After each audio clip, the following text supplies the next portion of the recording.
মাই cuties, আজ আমার একটা নতুন ব্লগে তোমাদের সবাইকে ওয়েলকাম।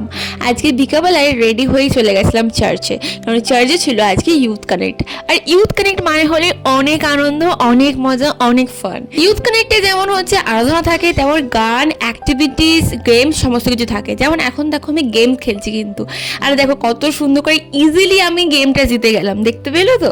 তো তারপর ওখান থেকে বেরিয়ে চলে গেছিলাম আমরা আজকে স্মার্ট বাজারে, কারণ আমাদের স্মার্ট বাজার থেকে কিছু কেনাকাটি করার ছিল। আমি আর বাবু মিলেই গেছিলাম, কারণ ও ওখান থেকে আমাকে পিক আপ করে নিয়েছিল। দেন আমরা গিয়ে কি কিনবো কি করব সেটাই বুঝতে পারছিলাম না, বাবু অনেক কিছু দেখছিল। তারপর আমি আমার পছন্দের মতো জিনিসগুলো কিনে নিলাম, যেগুলো আমার প্রয়োজন ছিল। আর স্মার্ট বাজারে আসলে সেই পুরনো দিনের কথাগুলো আমার প্রচণ্ড মনে পড়ে, যে একদিন আমিও এরকম কাউন্টারে দাঁড়িয়ে থাকতাম। দেন ওখান থেকে কেনাকাটি করে আমি একটু ফুচকা খেয়ে নিয়েছিলাম, কারণ ফুচকা ছাড়া তো আমার বিকালটা চলেই না। তারপরে কি করব, বাবু বললো চলো আমি একটু টাকা আনতে যাব। তারপর ওখান থেকে আমি আর ওটি গেছিলাম পকোড়া কিনতে। কিন্তু কি বলবো, বাইপাসের পকোড়ার কোয়ালিটি এখন এতটাই খারাপ হয়ে গেছে যে এত বাজে খেতে, যে লাস্ট পর্যন্ত পকোড়া ফেলে দিতে হয়েছে। আর দেখেছো আমরা কি করছি, কি করলাম, কি কি কিনলাম, সমস্ত কিছু নেক্সট ব্লগে শেয়ার করব। তো ততক্ষণের জন্য আমার চ্যানেলটাকে সাবস্ক্রাইব করো, ফলো করো, আর খুব ভালো ভালো সুন্দর কিছু গিফট আইডিয়া তোমাদের সাথে শেয়ার করব। টাটা।